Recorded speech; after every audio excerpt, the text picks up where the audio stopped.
thanks for coming on a very cold Saturday. It's great to see a couple new faces too in the audience, which is awesome. And we have a really exciting local speaker today that we contacted. He's Randy Glitch, and he's from Oregon.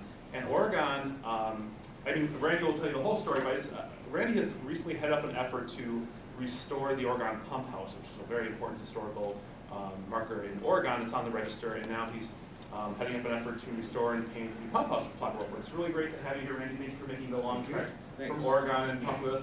I'm going to do my best. I may murder the audio video, so I apologize. I don't know this remote, but I'm going to try to put these while Randy talks. Can you share one on mic to make it easier? Or? I'm good. I think I can talk loud enough. Is that okay for everyone? Okay. Yeah. Well, thanks, Randy. It's great to have you. All right. Well, thank you for having me. So I'm gonna tell you my story. I actually moved to Oregon in 2013. I actually lived in Madison like 13, 14 years, and was president of my neighborhood in Madison, and came to Oregon and was having, believe it or not, a gin and tonic with my neighbor. And my neighbors, I'm also a master gardener. My neighbor said, you know, we should probably do something to, we have this old 1899 pump house. It's been vacant for like 34 years. Maybe we should do some landscaping around it. Oh, well, maybe we could do that. So, investigate a little bit, talk to some local, actually this is the pump house. You'll see better pictures, but this is actually the pump house. 1899 this was built. And then I'll also talk about the water tower above it, which does not have water in it, but they're both on the registry, separate. Anyway, so I some local nurseries in Oregon, and we got got them to donate some landscaping. So we did design, and we did some landscaping, and then it hit the papers that I was going to do the landscaping, and then people said, "Hey, let's do the building too. Let's restore the entire building." And it had been tried several times, several years, and start and stop. People passed away, and then people started, and things, nothing really ever happened. So then when it got in the paper, it's like, well, maybe I could try that, but it would cost probably a lot of money to do because it had been vacant for like 34 years. So I decided I would go ahead based on a lot of work I did in Madison in my neighborhood. We'll try it. We'll try it. We figured we needed about $40,000 to renovate the inside and the outside, and it was pretty bad. It had rats in it, and I mean and it's actually got a basement in it. It was in really rough shape. So I did start the fundraising. I will tell you, with the in-kind, we raised over $80,000 for it. So just if you want to, how I have it sort of set up with the pictures is kind of the process of how kind of it started. So this is actually what it looks like from a zoomed up view. Here it is from the street. It's a very prominent piece of iconic history for Oregon. If you ever have been downtown, everybody knows where the water tower is. So this is what it looked like before I started on it. Had no landscaping. It had a few shrubs. You see the building needs to be tuck pointed and things like that. So I think, Jesse, if you go to the next one.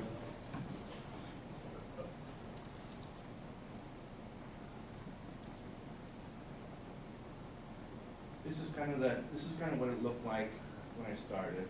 One of the things I want to tell you is when I went to the local nurseries, I was amazed. I'm still amazed what people will give you and provide you if you just ask.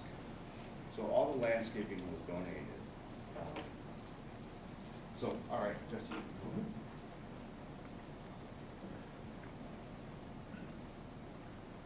So at this point, I wasn't even really concerned about the building. I thought, well, I'll get the landscaping in. And I want to say this was strategically done too, because there were a lot of folks in the village that told village officials, don't spend a damn dime of taxpayer money on this thing. We'd rather see it tore down. I don't want any taxpayer money. So what we did is strategically we thought, okay, well, you know, we'll do some landscaping. And it's amazing to me too how people notice. They start noticing, because this is on a busy street. People started to notice the change.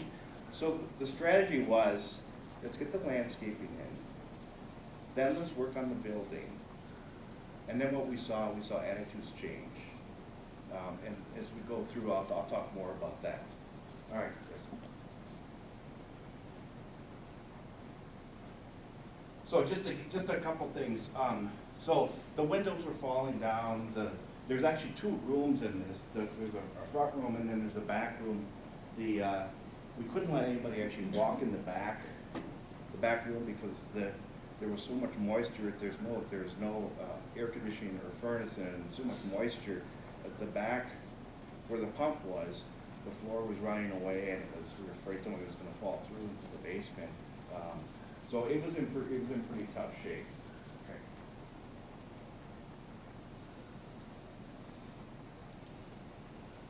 Sorry.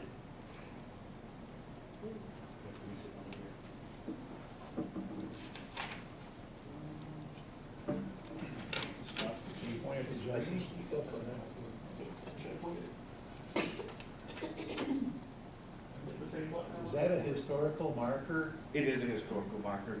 When I was talking about earlier, there had been some people who had tried to get the thing on the historical registry and to save it. At one time, it was pretty close to being taken down.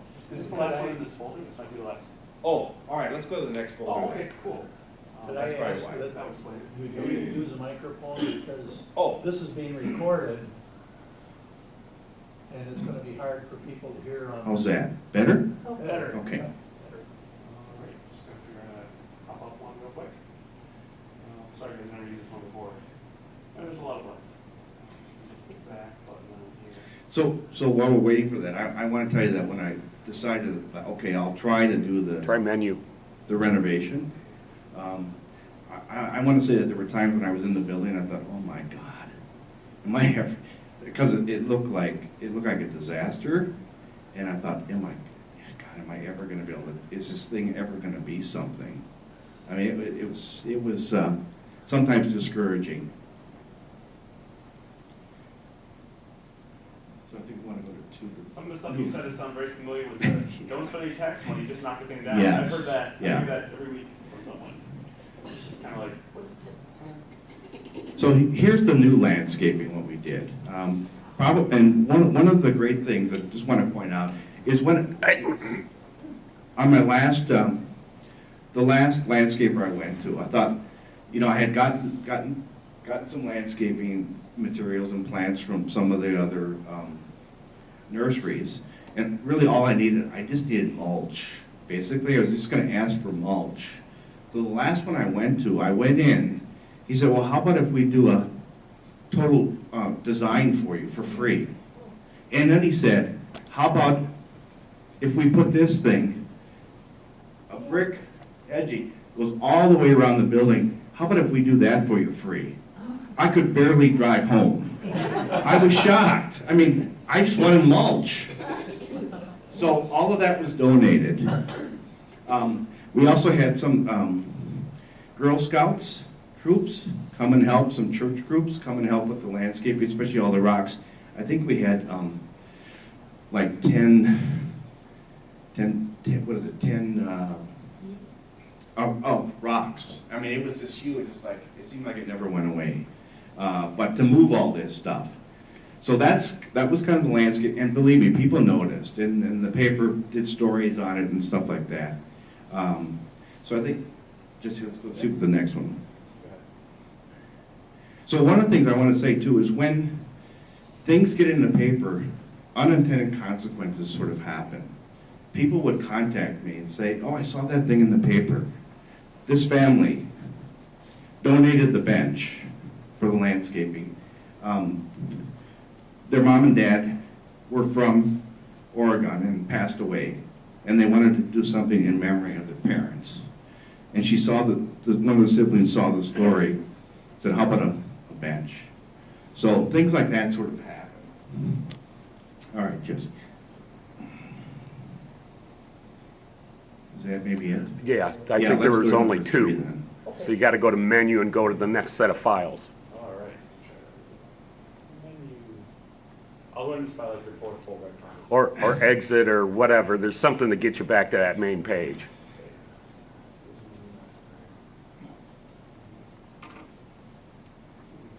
So one of the things that I wanted to say, because these, both of these are on the historic registry, I had to go to the State Historical Society, and everything I did, even the landscaping, I had to get permission to do. I had to send them the design, had to tell them about the bench, and everything. So, and also, as you'll see, with the building too, everything, even the water tower. So this is just a picture of one, when we started to do the demo in the inside of the pump house.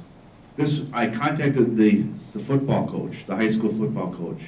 And so he sent 10 of his guys over one Saturday afternoon. And they helped us get all the stuff sort of out of the pump house. This is just loaded in the village truck.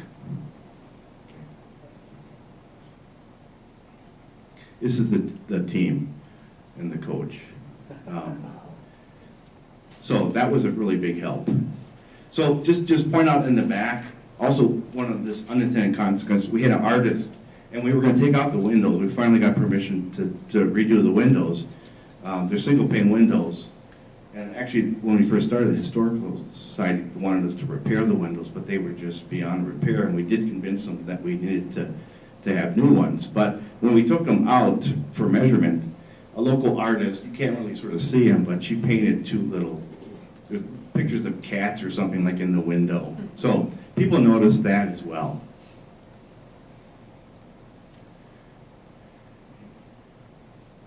So this is kind of this is what the inside looked like. This is the back room.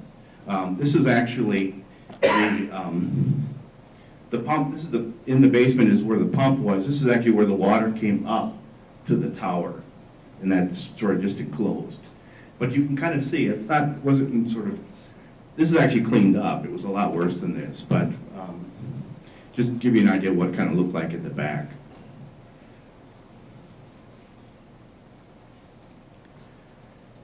Just more of from all the moisture, it did a lot of damage on the walls. Okay, so maybe that's it. That'd be the last one. Okay. Exit, that does it.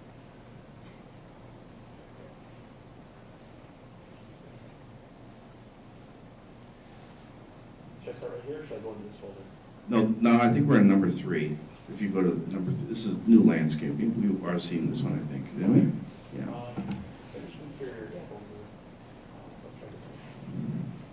Okay. Well, so we're actually moving ahead. This is actually after the restoration. This is actually the back room that you saw. We encased that. I think they carried the water. Reinforced the floor. Had all new ceiling.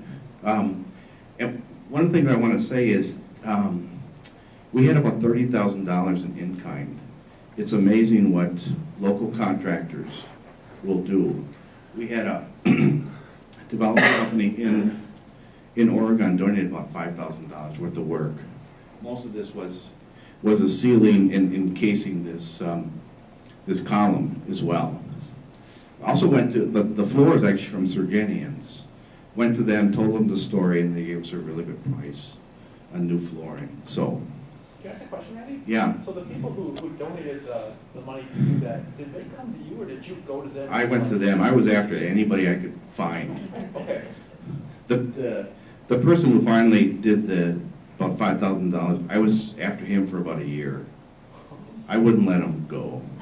Actually, one day, I didn't hear from him. One day, I just sent him an email and said, why don't you just give us $10,000? And he emailed me back. He said, I can't do that. So, but then that made him get his carpenters, and we got $5,000 worth of work. So what we did, this is actually the finish. What we did is we have a lot of historical photos, and these have been really tremendously popular. I think we have like 23. Some in the back, some in the front. And then, as you see, we have little captions underneath explaining what the photo is. And very, very popular. People like to come in and take a look at the photos. So in spring, we're going to mix up get a few more, and mix it up. This is actually the front space. This is where the volunteers sit, and so we have seniors volunteer to man the Welcome Center for us, which is really nice. So just want to point out that there's a steel beam that goes all the way around the building that actually helps hold up the water tower. Just if you go back to that picture in the front. That beam also goes through the building. It goes through here. We had it encased a little bit so we could add some storage. But a little bit to the left, you have to actually step over it. The Historical Society was very adamant about us making sure that people saw that steel beam because that added significance to the building. So we got furniture from Don's Oak Furniture. We made a deal with them, all Amish made, great furniture. And actually here you can see this is also holding up part of the water tower going through the building. So, all right, Jesse. This is just another picture of the back room. Actually, we wanted to make sure that the back room could be used for community events, so anybody can use that space back there. There's also a big table that you can't see. The windows were made from Madison College students. I will tell you the one issue that we're having, the State Historical Society said we had to replace them with single pane windows. We're having a hell of a time with moisture with single pane windows. So we're trying to sort of figure out how we're gonna, because the water just sits otherwise on the sills. Okay? And we put in a new air conditioning and furnace, which really helps. I think that might be the last one. Okay. That is a folder too. That one here. Okay. Well, that's a landscaping. We already saw that. Okay. Cool. So the goal was 40,000. I think actual cash was like 56. Another 30,000 in in-kind, so about over $80,000 we raised for it. We tuck pointed the outside, the whole entire building on the outside. We put on a new roof, new gutters. There weren't gutters on there before. Here's actually what it was finished. We actually lit the front. You can kind of see it, but there's a light right here. At night it comes on. It's on a photo cell. We had a hard time getting the Historical Society. They didn't want to have us give us permission for the light. We had to really sort of push, but we got it. So and it looks really nice at night. So May 16th was the grand opening for this. Okay. Of what year? Of this year. Oh, Mm-hmm. So here it is with lit at night. Nice window. We got a brand new door as well. We actually redid the steps, and you sort of can't see it, but one of the things we did to raise money is in front here is a walkway up to the center. That's where we raised a lot of our money. We did big pavers. We did 8x16. We did 8x8. And we sold a lot of them. Actually, we actually continue to sell them. So, yes, sir. I have one. All right. Yeah, all right. I help Oregon and I'm trying to help grow. That's right. All right, Jesse. Let me just point out, I think the neatest part of this, right here, I think that's cool. That's a beautiful picture, by the way. Yeah, That's thank you. amazing. I think we're at the end of this folder. Okay. Oh, yeah.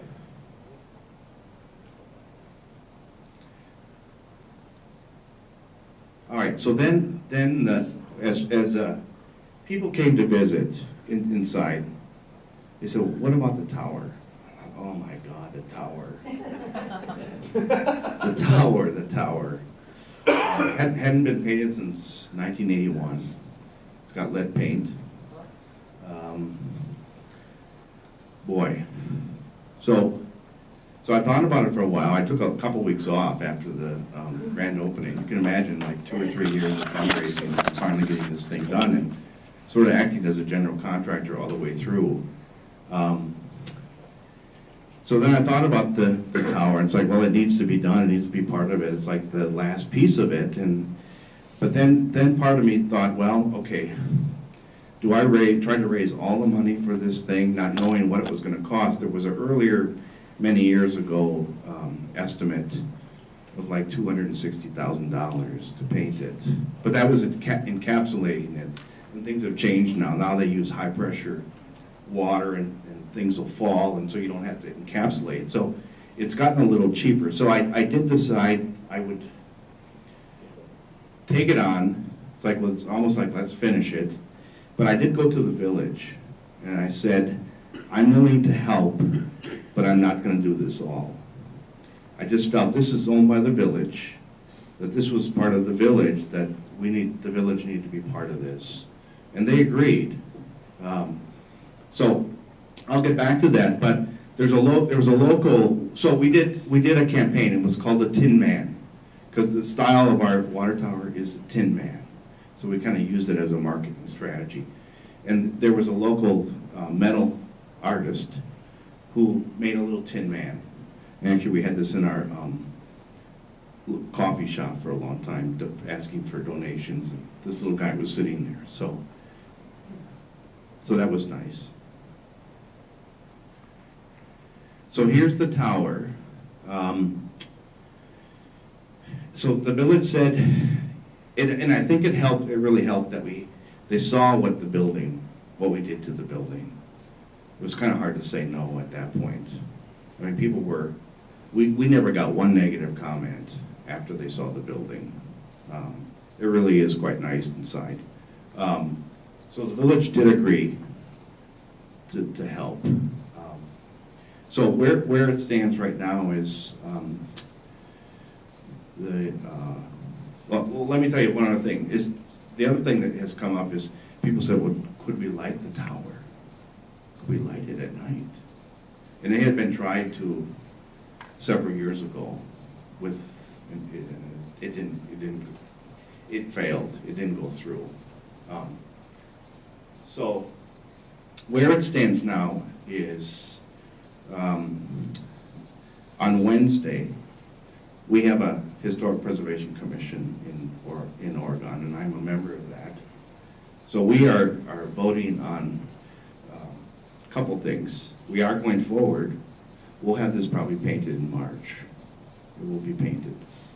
So we're going out for bid for that. The tower does not have lettering. We did get permission from the Historical Society to light it, but we'll see if we do or not. I'm sort of like of the mind, it's kind of unique without the lettering maybe, and it's never had lettering on it. So the other thing is, on top of it, there was a weather vane which rusted off. So we're going to request to put another weather vane back on top of it. And then the lighting. So just to give you an idea, we're looking at LED lighting, very tastefully done. 2 LED lights, because you just can't reach with a floodlight. You can't reach all the way up to the top from the bottom, from the ground. So we're probably going to put an LED here, up here to illuminate the bottom of the tower. And then what we plan to do is, you can kind of see the catwalk up there. We're going to go around the whole catwalk with some LEDs. So that's the plan. So that's where we're at. And the village is behind. So I should tell you the fundraising for the tower. Right now, I think I told the village, because we had gotten some preliminary bids. They came in at $38,000 to $90,000 to paint it. I said, I'll try for $20,000. Well, I'm over $25,000 right now for it. So that's where we're at with that. So I think it's gonna look nice, and I think with the lighting of it too, it'll certainly. But I never thought, I was just gonna do some landscaping, right? I've only been in Oregon like 3 months. But anyway, so that's kind of the story. I'm sure there's questions. Yeah, You did a beautiful job, by the way. thank you. It's quite a project. But I do have a question. In that it was on the registry, it always seemed to me that if you did anything at all, it had to look like it used to look. In other words, this building is now quite modernized inside. Yes. Well, It doesn't look like the old pump house. well, But apparently you can do things like that. yeah, I mean, actually, in the inside, it mostly looks like what it did look like, the ceiling. We replaced the beadboard ceiling that was in there, so we did things like that. The hardwood floors were acceptable to it actually was, it was some kind of, I don't know, pine, so hardwood, the hardwood was okay. They were adamant about the single pane windows. So most of it pretty much does look like kind of what it did, but, and for the air conditioning, they did not want to see the ductwork. So that was one of the requirements. We had to make sure the ductwork went up in the ceiling and that it was not exposed. So there were certain things, but they were pretty good about being lenient. I wish in retrospect we would have pushed for double pane, but I don't think they would have let us put double pane windows in there. But it's causing a pain in the butt for us. Well, the reason I asked that Yeah. is because if we or whoever is going to do something with the Nats house, apparently there are some things you can do that would not necessarily conform to the building in its beginnings. Yeah, and I think the way to think about it is, what I would say to them is it's that the use of that, because like for this, it was a pump house and there was no light on it, and that maybe was appropriate back then, but now we're changing into the welcome center. And so the use is a little different. I mean, they did not object to the lighting on the tower, believe it or not. But I mean, at that point, if it was used for water, they wouldn't have put, there was no use for lights. But now it's sort of a different sort of use, historic icon. So there are certain things. I think the hardest, I can't tell you how many reviews I had to do, everything. It's a lot of work, but they're good to work with, yeah. Can I mention something real quick? So in Verona, we wouldn't have that same situation because I talked to the head of the State Historical Society this week. If you're on the register, the only protection that is actually offered the building, unless someone takes federal tax money for it, is up to the local ordinances and Historic Preservation Council, which they have in Oregon. We don't have those in Verona. So if the Nats house ends up on the register, it protects it from state and highway projects like state and federal highway projects and such, but there's no actual protection on anything in the building. So we could do double pane windows. We could do anything we want with it until the day when Verona enacts an ordinance for that purpose, which we don't have. So just to mention that, because I talked to Randy about that, it's something I'm concerned about too, is like, it gets its recognition, but does it tie our hands? And in our case, it doesn't, because we're behind in historical preservation, which is bad, but then good in this way, so. Yeah. I mean, one of the things that I mentioned Wednesday, some of this stuff is going to our Historical Preservation Commission. It's already sort of been approved by the state. I mean, the state really sort of has the last word, but some of these things, I left open. We may want to put lighting, we may want to put lettering, and so that's how it's going to be decided now at the local, or on Wednesday at our HPC, whether or not we do that. So, other questions?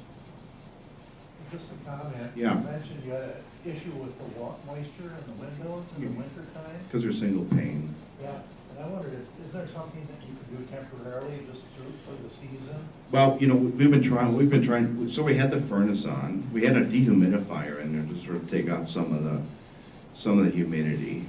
And then we had a window expert say, turn off the furnace completely, so there's no, I guess, air blowing or But it's, so, you know, we may put that plastic on it to sort of have another barrier, because sometimes where I go in there and the water is pulled up on and we don't need those, they're brand new and custom, and we don't need those to be rotted away, so we're still sort of trying to figure out the correct solution to that.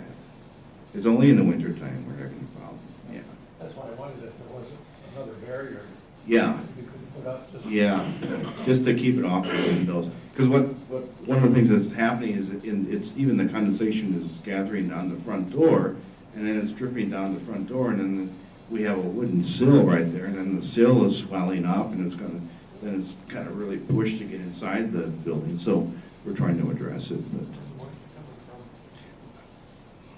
I don't know if it's because we have the furnace on, or I don't. I would think the furnace would take at least. Well, that's what I would think too, but, so we're gonna try to turn it off and, yeah. So, other, Do you yeah, have is it a welcome center? it is a welcome center. What kind of activity do you get with that, do you know? Since we were just open in May, and then we closed it in winter time, I suppose we could have it open, but, so, we've had pretty good activity, and one of the things that we want to do is sort of with those pictures, is like maybe in spring, we want to sort of engage some of the school kids too, with art projects and things to change those exhibits, so we can get people to keep coming back, changing it up, so people keep coming back to the Welcome Center to look at different exhibits and things like that. We see I've seen a lot of people bring their families, especially in the summertime when they're from out of town. They're very proud of the center, so they want to come and show their parents or their relatives from out of state, come and take a look at it. So our plan is to have different sort of activities in there to sort of keep people coming and going. What hours is the Welcome Center open? So we were, because it's volunteer, our seniors volunteer the staff. We've been doing like 1 to 3 on Saturday and Sunday. And then when we have special events in the village, then we have it staffed open too. We have a band concert like I think it's every Tuesdays for like 6 weeks. And a lot of times we'll have that open. It's amazing when you have what it'll do when you have the door wide open. It's sort of act like a magnet. People want to come in and see. Yeah. I have some questions, Randy. Actually, I have a few. I wanted to not take a whole time. But what kind of community events do you do? You mentioned that you wanted to have community events in the back space. It's something we're thinking about from the Max House. Are there specific ones you Well, it's anybody and somebody can come in there and play cards. I mean, we don't care what people use the back room Have people for done that meetings. yet? Have they used it? Not so much yet, but we're hoping that people will start to, because it's free. I mean, they can just, I will say, we did have a book signing. Somebody rented the back space for a book signing after we opened up. So, anything, we're open to anything. And what did you do for in-kind donation? You got so much. Did you do tiles on the inside saying, here are our sponsors, or what did you give back to the business? We did, because we thought, well, do we do a plaque, but then what if we forget somebody or somebody adds something? So we did actually a printed, it's framed in the inside. It's got everybody who ever donated anything, any money in kind. And I think we have like 195 people are on that list right now. Yeah. It's a good idea. It is a good idea. All the plaques that Yeah. go on forever. Yeah. Is there any challenge with ongoing maintenance of it, or does the city handle that because it's the city building? Well, the village, and what we're hoping is that there'll be some left even after we do the water tower. That there'll be some left in the fund for any ongoing maintenance. But to be honest, the thing is now is practically brand new, so it should be a while. Like the heating and stuff, I'm just curious, do you expect the city to pay for your heating and stuff? Yeah, they do. Okay. The village does. Have you stopped hearing the don't spend any tax money, knock it down? You know, after the grand opening, I never heard a word, All right. ever. Well, the only thing I heard is, okay, when are we going to do the tower? Yeah. Thanks, that was amazing.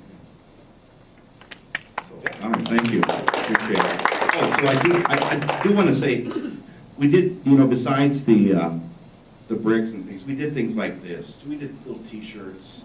And actually, This is our, sort of our, we had this media firm do a little logo. You can see it's part of the Welcome Center in the front, and there's a tower in the back. So we were selling these, and a lot of times we just did this for just awareness.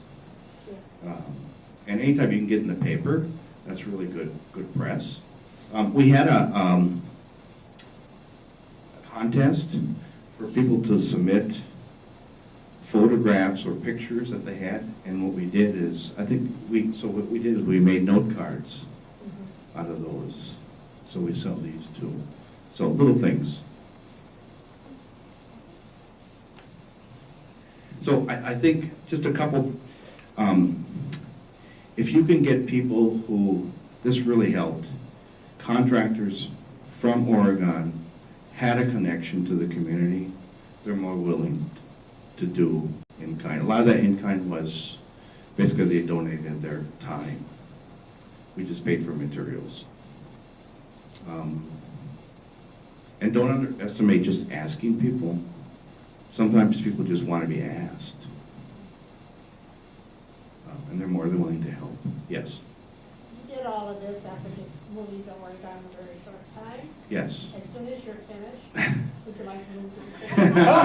Let me know what my next Project is, I'm working on it now with another group, is the Oregon Food Pantry. We're looking, Oregon Food Pantry. We're looking at building a $500,000 building. Not for a while. What you have done is incredible. Thank you. And your Yeah. enthusiasm is incredible. Yeah. Between you and Jesse, we could redo the whole city. Randy, we could open up the Matt's house like Yeah. a week, come on. I mean, I want to tell you, I mean, there were times like, oh my, that again, oh my God, when is this gonna finish? But the rewards are there, yeah. Well, we're a step up because we already have 30 framed pictures. There you go, yes, Just, Yeah. our table place to put it. yeah. So, and as you sort of get, and I was lucky too, the things got in the paper a lot, and so I would get calls from people who seen the articles and people wanting to be involved, and sometimes things just come out of left field that people want to help, and like that bench and some other things, you know. All right, well, good luck.